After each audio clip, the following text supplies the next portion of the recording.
चौथी कक्षा में थी तब मतलब सर को जाने, मेरी दीदी ममता एजुकेशन पर पढ़ती थी 11th में, तो सर वहाँ पर पढ़ाने जाते थे, नया नया स्कूल खुला था। फिर वहीं से जुड़े, दीदी घर पे आती थी तो सर के बारे में इतना कुछ बताती थी कि मतलब सर इतने अच्छे हैं, मतलब ऐसे वो सब भी बताती थी कि मतलब जो बोलते हैं ऐसा सही हो जाता। मैं सोचती थी जादू सच में होता है, जो बोलते हैं सच हो जाता, तब तो कितना अच्छा है। फिर मैं अपने स्कूल में जाती थी, सर के बारे में जितने भी मेरे फ्रेंड्स रहते थे सबको बताती थी। और फिर ये होता था, दीदी मैं पहले इतना ज्यादा लड़ती थी, मम्मी से भी लड़ती थी, सबसे जुबान लड़ाने मतलब इतना आगे थे, लेकिन मेरी मम्मी कभी मुझे मारी नहीं, मतलब डांटती भी नहीं थी, ऐसे आराम से बस सुन लेती थी। क्योंकि अगर डांट देती मार देती मैं उनके सामने डर के वजह से ना बोलती, लेकिन पीठ पीछे तो कभी मम्मी को मैं समझ ही ना पाती कि ऐसी है। मतलब वो जब वो डांटे नहीं मारी नहीं, मुझे खुद समझ आया, मेरे अंदर सद्बुद्धि आई, तो मुझे खुद विचार आया कि मुझे ऐसा नहीं करना चाहिए। और मैं उनके पीठ पीछे के मतलब कभी मैं ऐसा कर ही नहीं सकती ना। मैं अब किसी भी सोचती भी हूँ मतलब किसी को पलट के जवाब देती हूँ तो मैं देख नहीं पाती। मैं सोचती हूँ कि जो व्यवहार मुझे अपने लिए नहीं पसंद मतलब उसको कैसे बोल दूँ। अगर मुझे कोई गलत भी बोलता है तो मैं बोल ही नहीं पाती। मैं सोचती हूँ कि वो मेरा ही कर्म है जो उसके द्वारा मुझे मिल रहा है, और मुझे किसी से नफरत भी नहीं होती है। थोड़ी देर अगर गुस्सा आ भी गया तो ये सोचना चाहिए कि मतलब वो मेरा ही कर्म था, हम जो बोए रहते हैं वही काटते हैं, हमें कोई वैसे ही फालतू में नहीं हानि पहुंचा सकता, वो हमारा ही कर्म होता है। और ऐसे आजकल कैसे होता है कि कोई कुछ किसी को बोल देता है तो वो गांठ बांध देते हैं कि मुझे ये ऐसे बोली, अब मैं इनसे नहीं बोलूंगी। खाना पीना भी छोड़ देते हैं, न्योता भी नहीं करते हैं, मतलब उठा के देखते तक नहीं है। मेरी मम्मी है, उनको कोई कुछ भी बोल दे लेकिन वो कभी अपनी तरफ से रिश्ता खराब नहीं करती हैं। मतलब गलतियों को माफ करना चाहिए ना, गलती तो सबसे होती है। अब आप थोड़े ज्यादा समझदार हो तो आप ही समझ लो, उनके अंदर उतनी समझ नहीं है। और क्या होता है, इतना ज्यादा फर्क करते हैं, बेटी की गलती पेंसिल से लिखेंगे और बहू की गलती पेन से, और बेटी की तो इरेजर से लिखते हैं, मतलब लिखते ही नहीं है। अपनी बेटी की गलती मिटा देंगे लेकिन जो अगर बहू से गलती हो जाए तो मतलब उसको हमेशा हमेशा उनको याद रहेगा। और बेटे के क्या हुआ, वो तो लड़के हैं, और ऐसे ऐसे कहेंगे कहीं और जाओगी तो भी ऐसे करोगी। हमको कहीं जाना है तो बेटे को भी सिखाइए, उनको भी मतलब सम्मान करना आना चाहिए। अगर कुछ बोल दो कि ये कर दो, हम ये करेंगे, मतलब कोई बाधा है क्या, तुम नहीं कर सकते, तुम्हें बेइज्जती हो जाएगी। इतने महान पुरुष हैं, उन्होंने सब लोग सहयोग करते थे सबका, अपने घर के कार्य में भी सहयोग करते थे। वो इतने महान हो के उनकी महानता कम नहीं हुई तो आप कर देंगे, आप कौन सा महान काम किए हो कि मतलब आपकी महानता कम हो जाएगी। और फिर तो कुछ भी दीदी से गलती चाहती तो मैं बोलती थी इनकी स्टूडेंट हो तुम, ऐसी हो। अपने अंदर बुराई नहीं देखती थी। फिर ऐसे ऐसे मैं जब से समझदार हुई कि मतलब हमको भी बड़े होके कुछ बनना है, तो मुझे डांसिंग में इतना ज्यादा इंटरेस्ट था, मतलब मैं उसके लिए कुछ भी, मुझे कितनी मेहनत करनी पड़ी, कुछ भी इतना ज्यादा मुझे मतलब इतना ज्यादा मैं उसके लिए रोई हूँ कि मुझे यही बनना है। ऐसे पापा को मनाऊं और फिर पापा ऐसे मजाक में मना करते तो मैं रोने लगती थी।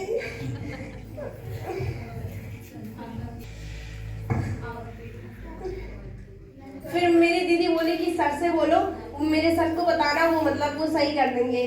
तो मैं इतना मतलब सर से मेरी बात कराई, मैं इतनी ज्यादा एक्साइटेड हो गई थी, मतलब मैं इतनी छोटी थी, मुझे नंबर किसी का याद नहीं था, लेकिन एक ही दिन में मैं सर का नंबर रटती रहती थी इतनी ज्यादा। फिर पता नहीं कैसे सहयोग, मैं बोली हाँ सर मैं मिलने आऊंगी, पता नहीं कैसे सहयोग बना, मैं दूसरे ही दिन ममता एजुकेशन स्कूल में पहुंच गई। मेरी दीदी उस दिन पढ़ने नहीं गई थी, फिर सर से मिले, फिर सर बोले कल ही बोला मैं, तुम आज ही आ गई। सर मुझे एक सेंटेंस भी सिखाए, मैं जुबान की पक्की हूँ, I am the person of the world. ऐसे मतलब बोलने से भी प्रभाव पड़ता है।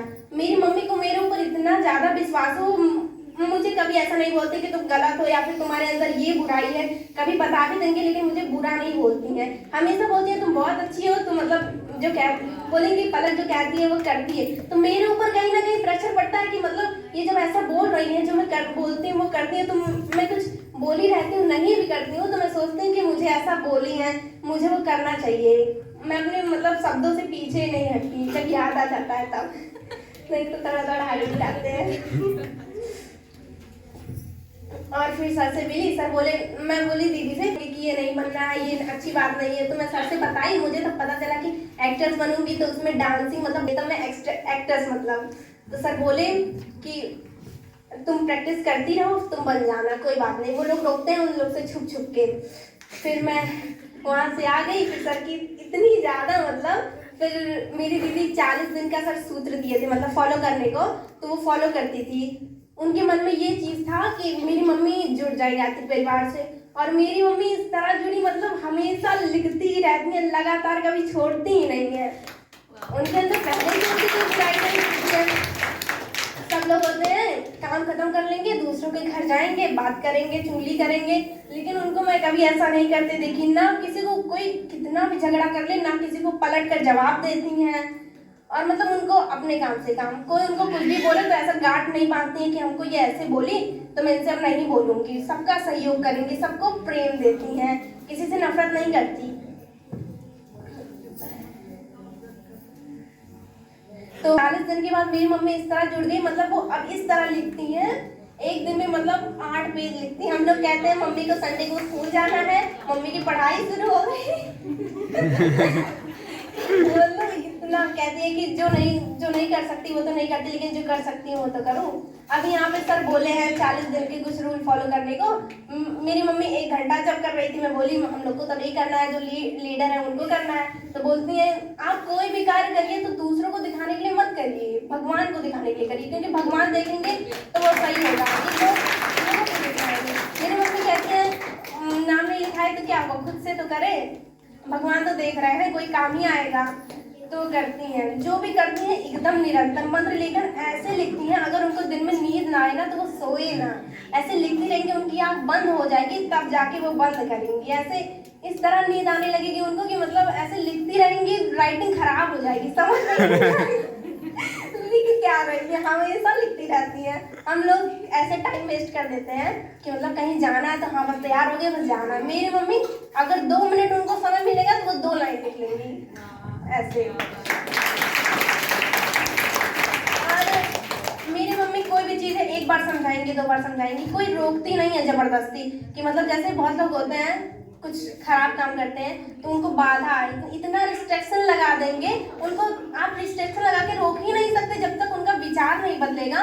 उनको आप वो काम करने से रोक नहीं सकते। वो उनके अंदर जब खुद विवेक आएगा तभी वो सुधरेंगे, आपके सामने नहीं करेंगे, आपके पीठ पीछे करेंगे। तो मेरी मम्मी 1-2 बार समझा देंगी। कहते हैं ना कि मतलब बातों से कौन समझा है, वो बातों से कौन समझा है, समझने के लिए हादसा जरूरी है।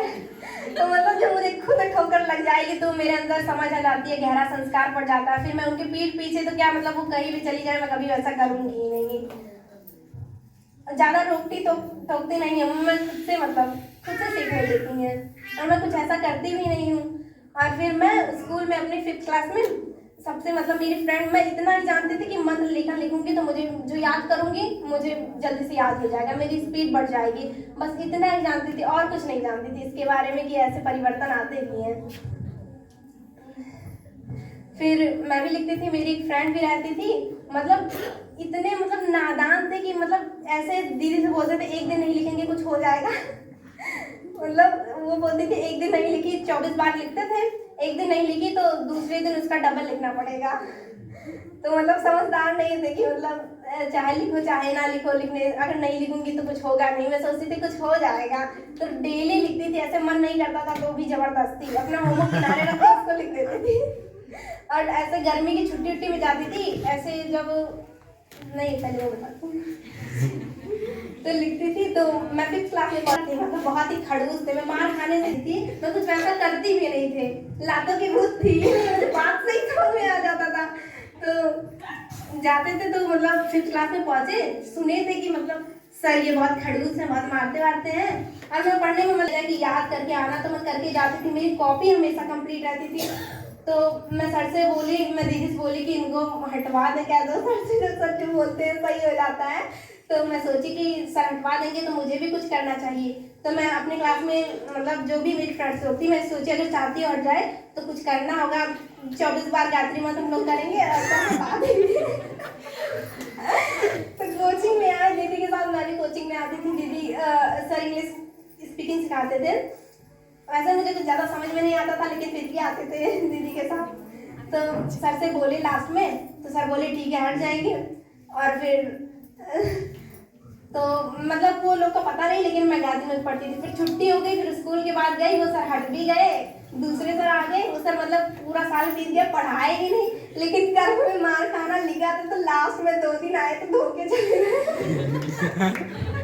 वो तो कहीं नहीं जाएगा, थोड़ा सा टल सकता है, लेकिन जो बोए हैं वो काटना है। तो फिर छुट्टी हो गई, वो लॉकडाउन लग गया। फिर छुट्टी में सर बोले थे हवन करने को। मैं अपने मामा यहाँ गई थी, मतलब ऐसे गांव में है घर, तो मतलब सब खेलते रहते थे, मेरा मन नहीं करता था कि मतलब 6:20 पे मैं जाके हवन करूँ। लेकिन इतने सारे लोग रहते थे, मैं बोलती जिसके भी घर जाती थी खेलने के लिए, मैं बोलती थी मुझे टाइम बता देना, एक भी मिनट मेरा इधर उधर नहीं होता था।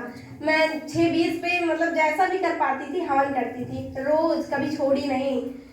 तब समझदार थी, अब कुछ ज्यादा बुद्धि आ गई तो अपने मन से भी लगा देते हैं। इसीलिए कहते हैं अगर बच्चों को कुछ सिखाना है तो जब वो नादान रहते हैं, जो आप उनके अंदर डालेंगे वो वही सीखेंगे। वो सिर्फ कहने से नहीं सीखते, वो देखते हैं। मेरी मम्मी मुझे मतलब जल चढ़ाने के लिए ऐसे नहीं बोली कि जल चढ़ाना है तो चढ़ाना है, मतलब मैं खुद ही देख के। इतने दिन से मेरी मम्मी जल चढ़ा रही थी, फिर भाई भी चढ़ाने लगा, फिर मैं भी देखी, मैं भी चढ़ाने लगी। सब लोग चढ़ाते हैं तो मैं भी चढ़ाती हूँ। और किसी से जुबान लड़ाती हूँ बस घर वालों से, मम्मी से दीदी से। लोगों को बुरा ही नहीं लगता, ये लोग समझते हैं। और अपने पापा को मतलब कभी मैं गलत चीज को गलत बोलने में डरती ही नहीं हूँ। मेरे पापा, मैं पैर छू लूंगी, बोलेंगे पैर नहीं छूना चाहिए बेटी को, तो बोलूंगी गाली देते हो तब नहीं, तब इसमें बेइज्जती नहीं होती, उसमें पाप नहीं लगता है। ऐसे स्टेशन पर थे, दिल्ली जा रहे थे, फिर मैं पापा पैर छू ली, मैं दीदी भी छुई। फिर उनको एक पुलिस वाला मतलब डांट दिए कि इतना नहीं पढ़े लिखे हो, वो पैर नहीं छूना चाहिए। तो पापा मुझे बताने लगे कि मुझे डांट दिया। तो मैं बोली, तो बोल नहीं पाई कि मैं तो गाली देता हूँ, तो डांटना क्या, पैर छुआ लिया तो क्या हुआ। और फिर मेरे पापा वैसे तो कुछ नहीं खाते हैं, लेकिन एक पान मसाला उनको मतलब इतना मतलब वैसे थोड़ा बहुत खाए कोई बात नहीं, लेकिन हफ्ते से ज्यादा खाने लगे थे। तो ऐसे खाए, उनको सब्जी तीखी लगे तो भी कहे कि और खाओ पान मसाला। फिर एक दिन खाए, बहुत बार बोले कि नहीं खाऊंगा नहीं खाऊंगा। सही बार बोले थे कि अगर कोई खाए किसी का छुड़ाना तो कह दो कि आप नहीं छोड़ोगे तो हम भी खाएंगे। मैं बोली कि नहीं छोड़ोगे तो हम भी खाएंगे। बोले खाओ, तुम भी खाओ। तो एक दिन मतलब खाए हुए तो उनका मुंह कट गया, तो मतलब फिर कह रहे हैं अब नहीं खाएंगे। तो बोली ठीक है, अच्छा हुआ मुंह कट गया, अब नहीं खाओगे। और मेरी मम्मी के अंदर जैसे आलस है ही नहीं, थोड़ा भी आलस करती ही नहीं, अपना गृहस्थी धर्म के अच्छे से निभाती हैं और अपना समय का इतना सदुपयोग करती हैं। हम लोग का मनुष्य जीवन 84 लाख योनियों के बाद मिला है, तो हम सब कोई महत्वपूर्ण ही होंगे, ऐसे तो अरे गरे होंगे नहीं। हम सबका कोई मतलब महत्वपूर्ण किरदार है। ये पलक है, इसका भी मतलब कितना महत्व है, तो ऐसे हम सबका भी है। धन्यवाद।